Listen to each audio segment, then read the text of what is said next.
உங்கள் favourite TV ஷோக்களை இனி miss பண்ண தேவையில்லை. ZEE5 இல் முற்றிலும் இலவசமாக காணுங்கள், இங்கேயும் எப்பொழுதும். ஓம் நம சிவாய, சிவாய நமக.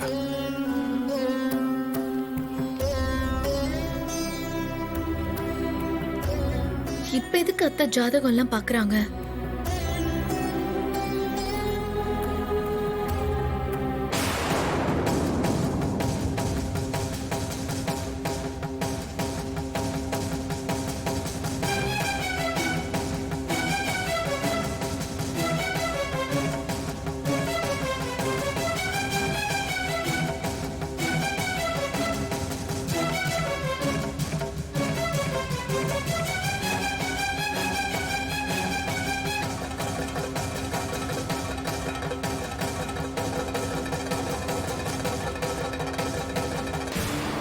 அம்மா, இந்த ஜாதகக்காரரு கடந்த 6-7 மாசமாவே ரொம்ப சிரமத்துல தான் இருந்திருப்பாரு. பிரச்சனைய வரிசை கட்டிட்டு வந்து தொந்தரவு மேல தொந்தரவு கொடுத்துருக்கணுமே. ஆமா சாமி, என் பையன் கொஞ்சம் மன உளைச்சலோட தான் இருந்தான். இவரோட ஜாதகத்தை பார்க்கறப்போ வந்த பிரச்சனைங்க எல்லாமே ஒரு பொண்ணால தான் வந்திருக்கும்.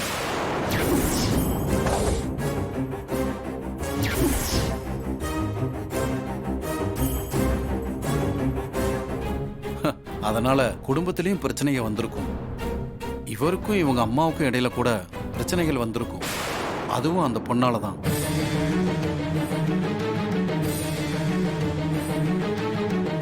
இதுக்கு முன்ன அவங்க 2 பேத்துக்கு இடையில ஒரு சின்ன மனஸ்தாபம் கூட வந்திருக்காது. ஆனா இப்ப இந்த பொண்ணால அம்மா மகன் உறவு கூட பாதிக்கப்பட்டிருக்கும்.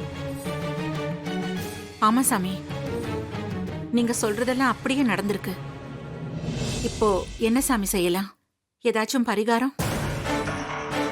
ஒன்னு சொன்னா கோச்சுக்க மாட்டீங்களே. நாங்க எதுக்கு சாமி கோச்சுக்க போறோம்? சொல்லுங்க சாமி. பல இடங்கள்ல பரிகாரம் சொன்னாலும் அதை யாரும் கடைபிடிக்கிறது இல்ல. நாங்க அப்படி இல்ல சாமி, நீங்க சொல்லுங்க, என்ன பரிகாரம் செய்யணும்? சொல்றேம்மா, இதுதான் பிரச்சனைன்னு தெரியும் போது மனுஷனாகப்பட்டவன் பிரச்சனைக்குரிய காரணத்தை விட்டு ஒதுங்கி நிக்கணும் இல்லையா?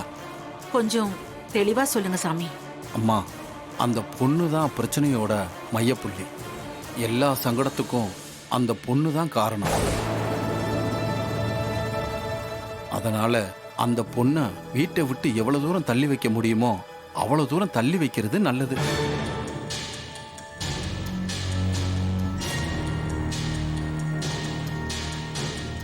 சாமி, இப்ப அவ அவரோட பொண்டாட்டியா இருக்கா. அவளை எப்படி தள்ளி வைக்கிறது? இப்படி ஒரு பரிகாரத்தை சொல்றீங்க, பிராக்டிக்கலா முடியாதே. நான் சொல்லலம்மா, ஜாதகம் சொல்லுது. அந்த பொண்ணை தள்ளி வச்சுதான் ஆகணும்னு தெளிவா சொல்லுது. சாமி, தள்ளி வைக்கிறதுனா எப்படி? கொஞ்சம் விளக்கமா சொல்லுங்க. அம்மா, அந்த பொண்ணை ஒரு 2 மாசத்துக்கு இந்த வீட்டுல தங்க வைக்காம வெளியில எங்கேயாவது தங்க வைங்க. இல்ல இங்க அவுட் ஹவுஸ் மாதிரி ஏதாவது இருந்தா அங்க தங்க வைங்க. ZEE5 ஆப்பை டவுன்லோட் செய்து அனைத்து எபிசோடுகளையும் இலவசமாக பாருங்க.